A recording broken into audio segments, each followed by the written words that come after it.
ਲੱਖ ਦੀ ਲਾਨਤ ਤੇਰੇ ਤੇ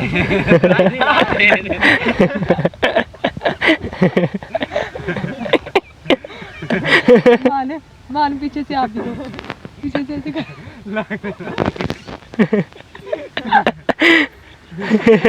बंद कर देंगे और पावा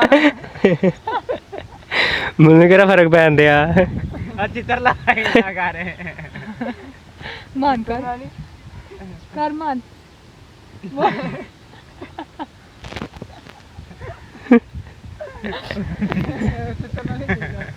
कदोर आई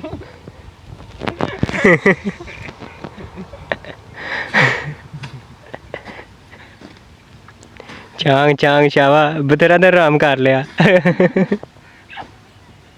तू हाँ ड्रामा तू ना उठी वही माना ये भी नहीं काम करता फिर कहते हैं ना ठीक है ना कहना तो काम कर रहे हैं कर रहे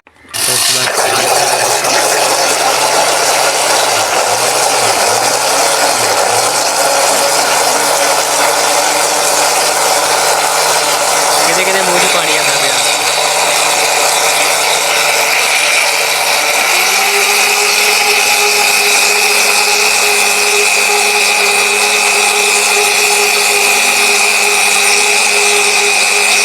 अस्सलाम वालेकुम दोस्तों की हाल उम्मीद करना सब ठीक होंगे तो मैं दसर दिन रात तुम वेख रहे यूट्यूब चैनल पंजाबी मुंडा तो अज का व्लॉग स्टार्ट करने अज चंग लगे खाला तो यह लगे जी केले लूंगर लगा इन्होंने आके लाने तो असी अज छंग लगे खाला खाला इस करके छांगना क्योंकि नाले एक तो घाह खत्म हो जाएगा तो दूसरा असी पक्का खाल बनाना तो असी छांग दीए तो चंगी तरह सफाई कर दीए तो जेडे आएंगे तो बंदे फिर उन्होंने ना सौखा होएगा खाला बनाना तो असी क्या सारा खाला छां के ना सफाई करके बैंड बना दिए तो क्योंकि पक्का खाद वास्ते ना असी फर्दा मुकम्मल कर दित्तियां ने तो असी मंजूर करवा लिया तो हुण असी पक्का खाद बनवाना तो इस करके असी क्या सारा खाला छांग लिए तो ना गोडे गोडे घाह च रहा अस क्या नाले घाह साफ हो जाएगा तो नाले जरा ना खाला छांगे जाएगा तो रहमान भी आ गया बशर भी है तो मैं तो तीन जने असी है खाला छांगण वास्ते कई नहीं सी आया तो असी हमसाए कई फर्क लिया तो हुण असी खाला छांगण लगे हैं तो जानते खाला छांगन तो घाह बड़ा चढ़िया होया तो असी छांगने नाले खाला नाले थानू विखाने तो रहमान वो दूर जाके बह गया तो मैं जानदा पिया तो जाके खाला छांगने इस अग ला दे आराम नाल बात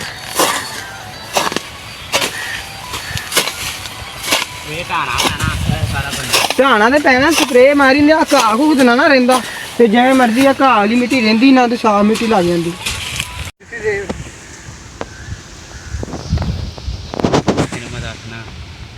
ਲੱਖ ਦੀ ਲਾਨਤ ਤੇਰੇ ਤੇ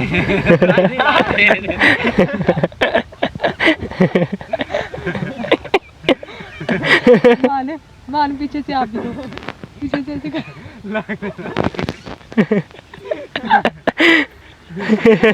बंद कर देंगे और पावा ਮੈਨੂੰ ਕਿਹੜਾ ਫਰਕ ਪੈਂਦਾ ਆ चित्र लगा रहे मान कर मान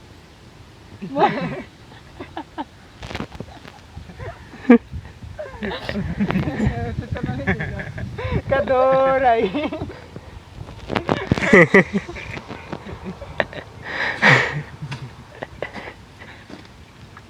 ਚਾਂਗ ਚਾਂਗ ਸ਼ਾਵਾ ਬਤੇਰਾ ਨੇ ਆਰਾਮ ਕਰ ਲਿਆ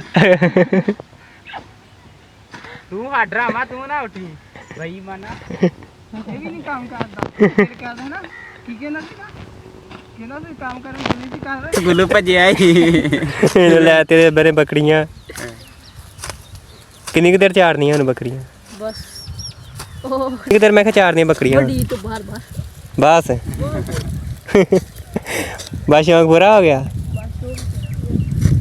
कुत्ते खानी होंदी चंगी है कुत्ते खानी घरों चंगी होंदी होनी कह दे बकरियां तो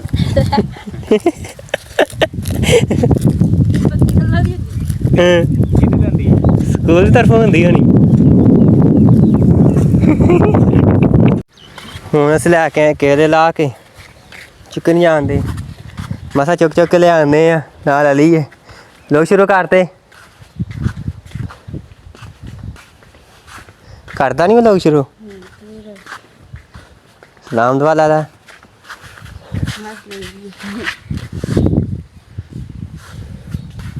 ਇੱਥੇ ਰੱਖ ਦਿੰਦੇ ਹੁਣ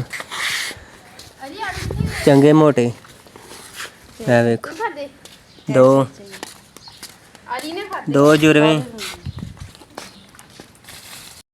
ਹਾਂਜੀ ਖਾਲਾ ਕੋਲ ਛਾਂਗ ਲਿਆ ਸੀ ਤੇ ਹੁਣ ਜਿਹੜਾ ਨਾ ਅਸੀਂ ਉੱਥੋਂ ਗਏ ਸੀ ਪਨੀਰੀ ਦਾ ਪਤਾ ਕਰਨ ਮੂੰਜੀ ਦੇ। ਹਾਂਜੀ ਪਾਣੀ ਜਿਹੜਾ ਨਾ ਅੱਜ ਜਿਹੜਾ ਨਾ ਕਮਾਦ ਨੂੰ ਲਾਇਆ ਤੇ ਲਾ ਲੋ ਕੇ ਨਾ ਤੇ ਕਮਾਦ ਨੂੰ 3 ਕਿਆਰੇ 4 ਭਰ ਲਏ ਆ। ਤੇ ਤੁਸੀਂ ਵੀ ਸੋਚਦੇ ਹੋਵੋਗੇ ਕਿ ਸੁਬਾਹ ਦਾ ਖਾਲ ਛਾਂਗ ਕੇ ਤੇ ਉਸ ਤੋਂ ਬਾਅਦ ਨਾ ਖਾਲਾ ਸਾਨੂੰ ਵਿਖਾਇਆ ਨਾ ਕੁਛ ਹੈ ਵਿਖਾਈ। ਅਸੀਂ ਜਿਹੜਾ ਨਾ ਖਾਲ ਛਾਂਗਿਆ ਉਸ ਤੋਂ ਬਾਅਦ ਨਾ ਅਸੀਂ ਚਲੇ ਗਏ ਮੂੰਜੀ ਦੇ ਬੀਜ ਦਾ ਪਤਾ ਕਰਨ ਕਿ ਮੂੰਜੀ ਦਾ ਬੀਜ ਚੰਗਾ ਸਾਨੂੰ ਲੱਭ ਜੇ। ਤੇ ਕਹਿੰਦੇ 1847 ਤੇ ਕਾਇਨਾਤ ਮੂੰਜੀ ਸਾਰਾ ਕੁਛ 11 ਕਾਇਨਾਤ ਉਹ ਸਾਨੂੰ ਬੀਜ ਉਹਨਾਂ ਨੇ ਦੱਸਿਆ ਤੇ ਅਸੀਂ ਕਿਹਾ ਉਹ ਵੀ ਸਾਡੇ ਕੋਲ ਪਿਆ ਤੇ ਅਸੀਂ ਉਹ ਬੀਜਾਂਗੇ। ਤੇ ਫਿਰ ਅਸੀਂ ਘਰ ਆਏ, ਸਾਡਾ ਜੁਮਾ ਵੀ ਰਹਿ ਗਿਆ ਤਕਰੀਬਨ ਅਸੀਂ 1:45 ਮਿੰਟ ਅਸੀਂ ਘਰ ਆਏ। ਸਾਡਾ ਜੁਮਾ ਵੀ ਰਹਿ ਗਿਆ ਸਾਡਾ ਅੱਜ ਤੇ ਨਾ ਜੁਮਾ ਭਰਿਆ ਗਿਆ ਤੇ ਨਾ ਹੋਰ। ਤੇ ਹੁਣ ਗਰਮੀ ਬੜੀ ਲੱਗਣ ਤੇ ਇਸ ਤੇ ਨਾਲੇ ਨਹਾਤੇ ਆ, ਨਹਾ ਕੇ ਤੇ ਪਾਣੀ ਲਾਇਆ। ਪਾਣੀ ਜਿਹੜਾ ਨਾ ਪਹਿਲਾਂ ਲਾਇਆ ਸੀ ਤੇ ਕਮਾਦ ਨੂੰ ਉਸ ਤੋਂ ਬਾਅਦ ਸੁਭਾਅ ਵਾਇਆ ਸੀ, ਵਾਹ ਕੇ ਨਾ ਤੇ ਅਸੀਂ ਉਹਨੂੰ ਲਾਤਾ ਸੀ ਪਾਣੀ ਇਹ ਕਮਾਦ ਨੂੰ ਮੋਢੇ ਨੂੰ। ਤੇ ਉਹ ਨਾ ਇੱਕ ਲਵੇਰੇ 2 ਕਿਆਰੇ ਲਾਏ ਸੀ ਤੇ ਉਹਨਾਂ ਨੇ ਵਿੱਚ ਘਾਹ ਹੋ ਗਿਆ ਸੀ ਨਾਲੇ ਤੇ ਵਾਹ ਨਾ ਘਾਹ ਖਤਮ ਹੋ ਗਿਆ ਤੇ ਨਾਲੇ ਜਿਹੜਾ ਨਾ ਮਸਲਨ ਕਮਾਦ ਛੇਤੀ ਹੋ ਜਾਏਗਾ। ਤੇ ਇਹਨੂੰ ਭਾਈ ਸੁਬਾਹ ਵਾਹ ਕੇ ਤੇ 2 ਕਿਆਰੇ ਭਰੇ ਤੇ ਵਿਗਾ ਇਹ ਭਰਿਆ ਭਰ ਕੇ ਨਾ ਤੇ ਹੁਣ ਜਿਹੜਾ ਲਾ ਦਿੱਤਾ ਐਸ ਕਮਾਦ ਨੂੰ। ਇਹ ਮੋਢਾ ਕਮਾਦ ਇਹਨੂੰ ਹੀ ਵਾਇਆ ਸੀ 1 ਕਿਆਰੇ ਨੂੰ ਤੇ ਵਾਹ ਨਾ ਜਿਹੜਾ ਨਾ ਇੱਕ ਤੇ ਘਾਹ ਸੁੱਕ ਜਾਏਗਾ ਤੇ ਦੂਸਰਾ ਜਿਹੜਾ ਨਾ ਕਮਾਦ ਛੇਤੀ ਵੱਡਾ ਹੋ ਜਾਏਗਾ। ਤੇ ਘਾਹ ਜਿਹੜਾ ਨਾ ਵਿੱਚੋਂ ਵਾਹ ਦਿੱਤਾ ਤੇ ਘਾਹ ਹੁਣ ਸੁੱਕ ਜਾਏਗਾ ਤੇ ਜਿਹੜਾ ਰਹਿ ਗਿਆ ਨਾ ਵਿੱਚ ਸਪਰੇਅ ਮਾਰ ਦਾਂਗੇ।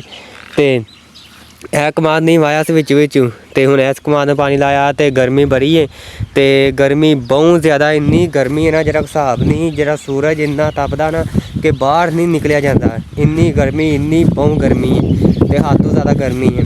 ਤੇ ਤੁਸੀਂ ਮੈਨੂੰ ਕਮੈਂਟਾਂ 'ਚ ਦੱਸਣਾ ਜਿਹੜੇ ਜ਼ਿਮੀਂਦਾਰ ਭਾਈ ਪਾਣੀ ਪੂਣੀ ਲਾਉਂਦੇ ਨੇ ਤੇ ਕਮੈਂਟ ਕਰਿਆ ਕਰੋ ਕਿ ਗਰਮੀ ਕਿੰਨੀ ਕੁ ਹੈ, ਕੀ ਹਿਸਾਬ ਕਰੀਦਾ। ਤੇ ਕਮਾਦ ਜਿਹੜਾ ਨਾ ਪੀਲਾ ਹੋ ਜਾਏ ਨਾ ਤੇ ਉਹਨੂੰ ਪਾਈ ਦੀ ਰੈਫਰੀ ਤੇ ਉਸ ਤੋਂ ਬਾਅਦ ਖਾਦ ਵਿੱਚ ਰਲਾ ਕੇ ਨਾ ਰੈਫਰੀ ਦਵਾਈ ਪਾਓ ਤੇ ਇੱਕ ਹੋਰ ਦਵਾਈ ਨਵੀਂ ਨਿਕਲੀ ਉਹ ਵੀ ਤੁਹਾਨੂੰ ਦੱਸਾਂਗੇ ਤੇ ਉਹ ਕਮਾਦ ਨੂੰ ਪਾਓ ਤੇ ਕਮਾਦ ਜਿਹੜਾ ਪੀਲਾ ਹੋਇਆ ਸਹੀ ਹੋ ਜਾਏਗਾ। ਤੇ ਫਿਲਹਾਲ ਹੁਣ ਵੱਜ ਗਏ ਨੇ 3 ਵੱਜ ਕੇ ਤੇ ਹੋ ਗਿਆ ਟਾਈਮ 10-15 ਮਿੰਟ ਹੋ ਗਏ ਨੇ। ਤੇ ਫਿਰ ਅਸੀਂ ਕਿਹਾ ਕਿ ਹੁਣ ਮੈਂ ਕਿਹਾ ਨਹਾ ਕੇ ਨਾਲੇ ਵੀਡੀਓ ਬਣਾ ਲਾਂ ਤੇ ਨਾਲੇ ਮੈਂ ਕਿਹਾ ਪਾਣੀ ਵੇਖ ਆਵਾਂ। ਪਾਣੀ ਜਿਹੜਾ ਮੈਂ ਨਾ ਉਹ ਲਾ ਕੇ ਕਮਾਦ ਨੂੰ ਤੇ ਹੁਣ ਮੈਂ ਇੱਧਰ ਆ ਗਿਆ ਤੇ ਹੁਣ ਮੈਂ ਘਰ ਜਾਂਦਾ ਪਿਆ ਤੇ ਜਿਹੜਾ ਨਾ ਦੁਪਹਿਰ ਦਾ ਖਾਣਾ ਖੁਣਾ ਖਾ ਲਿਆ ਤੇ ਜੁਮਾ ਪਾਰ ਹੋ ਗਿਆ ਹੁਣ। ਤੇ ਹੁਣ ਜਿਹੜਾ ਨਾ ਅਸੀਂ ਮੱਝਾਂ ਨਵਾਉਣ ਜਾਵਾਂਗੇ, ਮੱਝਾਂ ਨਵਾ ਕੇ ਲਿਆ ਕੇ ਪੱਠੇ ਪਾਵਾਂਗੇ। ਤੇ ਜਿਹੜਾ ਪਾਣੀ ਆ ਨਾ ਇਹ ਖਾਲੀ ਛਾਂਗੀ ਸੀ ਕੱਲ੍ਹ ਮੈਂ ਤੇ ਮੁਬਸ਼ਰ ਨੇ ਜਿਹੜਾ ਨਾ ਇਹ ਜਿਹੜਾ ਸਾਰਾ ਬੰਦਾ ਛਾਂਗ ਦਿੱਤਾ। ਚਲੋ ਇੱਕ ਤਾਂ ਸਫਾਈ ਹੋ ਗਈ ਹੈ ਤੇ ਇੱਕ ਜਿਹੜਾ ਨਾ ਪਾਣੀ ਹੁਣ ਸੋਕਾ ਲੰਘ ਜਾ ਕਰੇ ਖਾਲੀ ਸਾਫ਼ ਹੋ ਗਈ ਬਿਲਕੁਲ। ਪਾਣੀ ਵਿੱਚ ਚਾਰ ਜਾਂਦਾ ਸੀ ਤੇ ਉਹ ਪਿੱਛੋਂ ਨਾ ਪਾਣੀ ਰੁੜ ਜਾਂਦਾ ਸੀ ਨੱਕਿਆ ਲੱਗ ਤੇ ਇਸ ਕਰਕੇ ਫਿਰ ਹੁਣ ਸਹੀ ਰਹਿ ਗਿਆ। ਤੇ ਇਹ ਰੂੜੀ ਪਈ ਹੈ ਸਾਡੀ, ਇਹ ਖਿਲਾਰਨ ਦਾ ਟਾਈਮ ਨਹੀਂ ਲੱਗਾ। ਤੇ ਹੁਣ ਚਲੋ ਕਮਾਦ ਵੱਢਿਆ ਜਾਏਗਾ ਬਾਅਦ 'ਚ ਤੇ ਫਿਰ ਰੂੜੀ ਖਿਲਾਰ ਦਾਂਗੇ। ਅੱਜ ਦੀ ਬੂਟੀ ਵੀ ਹੋਈ ਇਹਨੂੰ ਅਸੀਂ ਵੱਢ ਦਾਂਗੇ, ਕਈਆਂ ਨਾਲ ਸਾਫ਼ ਕਰ ਦਾਂਗੇ ਤੇ ਵੀ ਸਾਫ਼ ਹੋ ਜਾਣਗੀਆਂ। ਤੇ ਬਾਕੀ ਜਿਹੜੀ ਵੀਡੀਓ ਤੇ ਅਸੀਂ ਬਾਅਦ 'ਚ ਬਣਾਵਾਂਗੇ। ਹੁਣ ਫਿਲਹਾਲ ਇੱਥੇ ਕਰੀਏ ਫਿਰ ਜਦੋਂ ਅਸੀਂ ਮੱਝਾਂ ਨਾਲ ਨਹਿਰ ਨਹਾਉਣ ਜਾਵਾਂਗੇ ਫਿਰ ਅਸੀਂ ਉਹ ਵੀਡੀਓ ਬਣਾਵਾਂਗੇ। ਤੇ ਸ਼ਾਮ ਤੱਕ ਜਿਹੜਾ ਕੰਮ ਹੋਇਆ ਤੇ ਤੁਹਾਨੂੰ ਦੱਸਾਂਗੇ। ਡੰਗਰ ਮਾਸ਼ਾਅੱਲਾ ਬੈਠੇ ਨੇ ਸਾਰੇ ਛਾਵੇਂ, ਕੋਈ ਖਲੋਤੇ ਨੇ ਕੋਈ ਬੈਠੇ ਨੇ ਤੇ ਹੁਣ ਵੇਖਦੇ ਪਏ ਨੇ ਸਾਨੂੰ ਪੱਠੇ ਪਾਉਣ ਤੇ ਅਸੀਂ ਜਿਹੜਾ ਨਾ ਗਤਾਵਾ ਕਰਕੇ ਪੱਠੇ ਪਾਉਂਦੇ ਹਾਂ। ਪਹਿਲਾਂ ਤੂੜੀ ਪਾ ਕੇ ਨਾ ਤੇ ਫਿਰ ਉੱਤੇ ਪਾ ਕੇ ਪਾਣੀ ਤੇ ਗਤਾਵਾ ਕਰੀਦਾ, ਉੱਤੇ ਫਿਰ ਪਾ ਦਈਦੀ ਹੈ ਖਲ ਤੇ ਜਾਂ ਆਟਾ ਹਟਲਾ ਕੇ ਉੱਤੇ ਪਾਣੀ ਦਾ ਵਿੱਚ ਪੱਠੇ ਹਟਲਾ ਦਈਦੇ ਨੇ। ਪੱਠੇ ਜਿਹੜਾ ਤੁਹਾਨੂੰ ਪਤਾ ਹੀ ਹੈ ਬਾਜਰਾ ਜਿਹੜਾ ਖਲੋਤਾ ਉਹ ਪਾਈ ਦਾ ਤੇ ਬਾਕੀ ਜਿਹੜੀ ਤੂੜੀ ਵਿੱਚ ਪਾਈ ਦੀ ਹੈ ਤੂੜੀ ਗਿੱਲੀ ਕਰ ਲਈਦੀ ਹੈ, ਡੰਗਰ ਸੋਕੇ ਖਾ ਲੈਣ ਤੇ ਫਿਰ ਡੰਗਰ ਛੱਡਦੇ ਨਹੀਂ, ਤੂੜੀ ਖਾ ਲੈਂਦੇ ਨੇ। ਤੇ ਬਾਕੀ ਇਹ ਗਰਮੀ ਬੜੀ ਹੈ ਤੇ ਗਰਮੀ 'ਚ ਕੰਮ ਕਰਨਾ ਬਹੁਤ ਮੁਸ਼ਕਿਲ ਹੈ। ਤੇ ਜਿਹੜਾ ਸੂਰਜ ਬੜਾ ਸਿਰ 'ਤੇ ਆਇਆ ਪਿਆ, ਸਾਰੇ ਦਰਖਤ ਹਰ ਸ਼ੇ ਸੁੱਕੀ ਪਈ ਹੈ ਗਰਮੀ ਨਾਲ। ਤੇ ਜਿਹੜਾ ਨਾ ਗਰਮੀ ਨਾਲ ਹਰ ਚੀਜ਼ ਸੁੱਕ ਗਈ ਹੈ। ਜਿਹਨਾਂ ਲੋਕਾਂ ਨੇ ਸੋਲਰ ਲਾਏ ਉਹ ਵੀ ਔਖੇ, ਜਿਹਨਾਂ ਨੇ ਨਹੀਂ ਲਾਏ ਉਹ ਵੀ ਔਖੇ। ਜਿਹਨਾਂ ਨੇ ਜੋ ਲੋਕਾਂ ਨੇ ਸੋਲਰ ਲਾਏ ਦੂਸਰੇ ਦਿਨ ਫਸਲ ਭਰਨੀ ਪੈਂਦੀ ਹੈ, ਜਿਹਨਾਂ ਨੇ ਨਹੀਂ ਲਾਏ ਉਹਨਾਂ ਨੇ ਫਿਰ ਮਜਬੂਰੀ ਹੈ ਡੀਜ਼ਲ ਸਾਰ ਕੇ ਤੇ ਫਿਰ ਫਸਲ ਭਰਨੀ ਪੈਂਦੀ। ਤੇ ਬਾਕੀ ਜਿਹੜਾ ਕਿ ਗਰਮੀ ਨਾਲ ਤੇ ਬੁਰੇ ਹਾਲ ਹੀ ਹਰ ਪਾਸੇ ਹੀ। ਹੁਣ ਅਸੀਂ ਲੈ ਕੇ ਜਾਂਦੇ ਨਹਿਰੇ ਮੱਝਾਂ, ਟਾਈਮ ਹੋ ਗਿਆ ਮੱਝਾਂ ਨਹਾਉਣ ਦਾ ਤੇ ਮੱਝਾਂ ਨਹਿਰੇ ਲੈ ਕੇ ਜਾਂਦੇ ਮੈਂ ਜਾਂਦਿਆਂ ਤੇ ਉਹ ਅਲੀ ਨਾਲ ਪਿੱਛੇ ਏਕਦਾ ਆਉਂਦਿਆਂ। ਸਿਰ 'ਤੇ ਲਾਈ ਹੋਈ ਇਹਨੇ ਮਹਿੰਦੀ, ਅੱਜ ਇਹਨੂੰ ਗਰਮੀਆਂ 'ਚ ਬਦਲ ਲੱਗਣ ਦੀ ਸੀ ਇਸ ਕਰਕੇ ਇਹਨੇ ਸਿਰ 'ਤੇ ਲਾ ਲਈ ਮਹਿੰਦੀ। ਤੇ ਨਹਿਰ 'ਤੇ ਆ ਗਏ ਆ ਜੀ। ਤੇ ਇਹ ਕਮਾਦ ਉੱਦਾਂ ਅਸੀਂ ਭਰਾਇਆ ਸੀ ਗਵਾਂਢੀਆਂ ਦਾ ਤੇ ਮੱਝਾਂ ਨੂੰ ਭੁੱਖ ਲੱਗੀ ਹੈ, ਚੁਗਦੀਆਂ ਪਈਆਂ ਸੀਗਾ ਪਹਿਲਾਂ ਨਹਿਰ ਨਵਾਈਏ ਤੇ ਫਿਰ ਆ ਕੇ ਚਾੜਨੇ। ਚਾੜਨੇ ਚੁੜਨੇ ਕੋਈ ਨਹੀਂ, ਜਾ ਕੇ ਪੱਠੇ ਹੀ ਪਾ ਦੇਣੇ, ਜਾ ਕੇ ਖਾਣ। ਛੇ ਛੇ ਛੇ ਛੇ ਛੇ ਛੇ ਛੇ। ਹੁਣ ਦੋਸਤੋ ਸੇ ਜੂਸ ਬਣਾਉਂਦੇ ਪਏ ਆ, ਵੱਧ ਪੀਸਾਂ ਇਹ ਅੰਬ ਦਾ ਜੂਸ ਹੁੰਦਾ। ਇਹ ਵੇਖੋ, ਇਹ ਸੰਗਣਾ, ਇਹ ਦੁੱਧ ਦੇ, ਇਹ ਅੰਬ ਨੇ ਤੇ ਇਹ ਜੂਸ ਬਣਦੇ ਆ। ਇਹਨੂੰ ਅਸੀਂ ਤੇਜ਼ ਕਰ ਦਿਆਂਗੇ, ਤਿਆਰ ਹੁੰਦਾ ਪਿਆ ਬਸ। ਇੱਥੇ ਬੰਦ ਕਰ ਦਈਦਾ। ਪਹਿਲੋਂ ਪਾਇਆ ਜੀ ਦੁੱਧ, ਫਿਰ ਤੂੰ ਅੰਬ,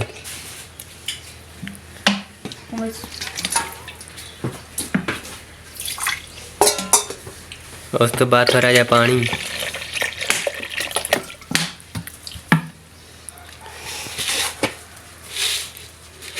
ਉਸ ਤੋਂ ਬਾਅਦ ਚੀਨੀ,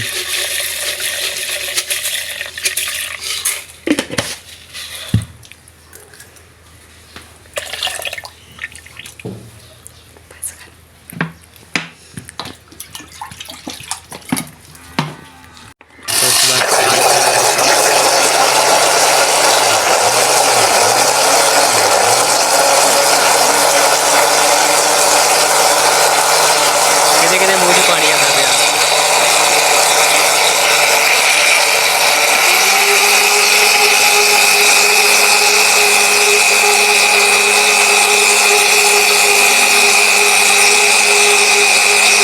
ਬਣ ਗਿਆ ਜੀ, ਉਹਨੇ ਸਪੰਦ ਤੇ ਵੱਧ ਪੀਸਾਂ।